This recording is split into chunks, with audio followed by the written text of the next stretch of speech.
Častna enota! Mirno!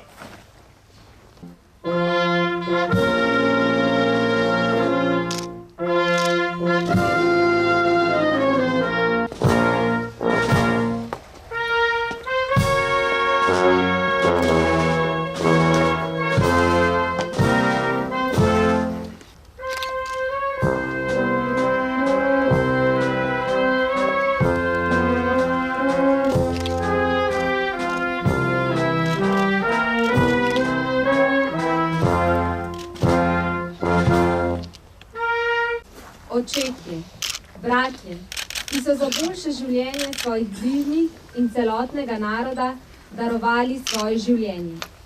V imenu dolžnosti in časti so se odločno borili za spremembe, ne zase, saj jih niso nikoli dočakali, temveč za nas. Njim v spomin in čast, njihovim svojcem v uteho, ter nam v opomin so namenjene današnje besede spomina ministrice za obrambo, gospe Andreje Katič. Spoštovani svojci padlih v vojni za Slovenijo v letu 1991. Spoštovana kolegica ministrica za delo, družino, socialne zadeve, spoštovani župan mestne občine Ljubljana, spoštovani državni sekretar Ministrstva za notranje zadeve, predsednik Zveze veteranov vojne za Slovenijo, predsednik Zveze policijskih veteranskih društev Sever, predstavniki veteranskih in domoljubnih organizacij, gospe in gospodje. Čas pred dnevom spomina na mrtve je poseben čas. Čas spokojnosti. Čas, ko se z ljubeznijo v srcu spominjamo vseh, ki so nam bili blizu in jih ni več med nami.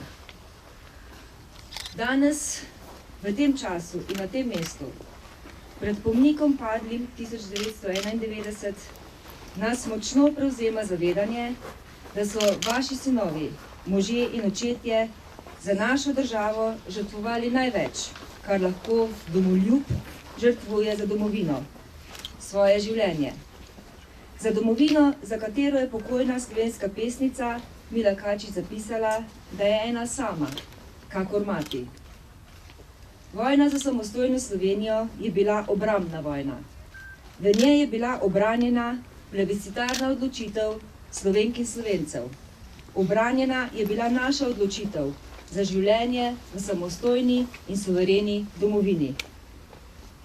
Spoštovani svojci padlih v vojni za Slovenijo, po zaslugi pripadnikov teritorialne obrambe in slovenske policije, takratnega državnega vodstva, civilne obrambe in prebivalstva ter odlične organiziranosti vseh subjektov v mladi državi smo v osamosvojitveni vojni dosegli zmago.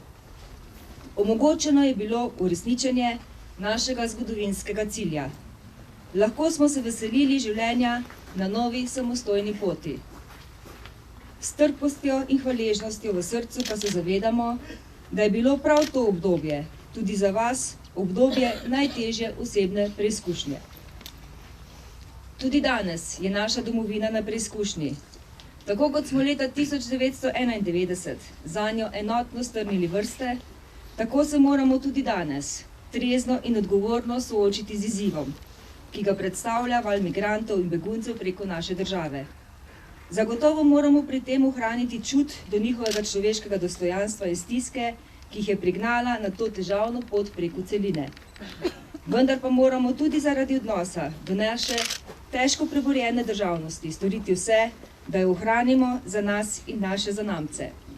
Storiti moramo vse, da zavarujemo življenja in premoženje naših državljanov, da zavarujemo interese naše države in Evropske unije, katere del smo tudi po zaslugi osamosvojiteljev. Zato ne bomo nikoli pozabili velike žrtve, ki so vaši dragi dali za domovino. Spominjamo se jih z veliko hvaležnostjo, z dostojanstvom in odgovornostjo. Slava padlim za samostojno in suvereno Republiko Slovenijo.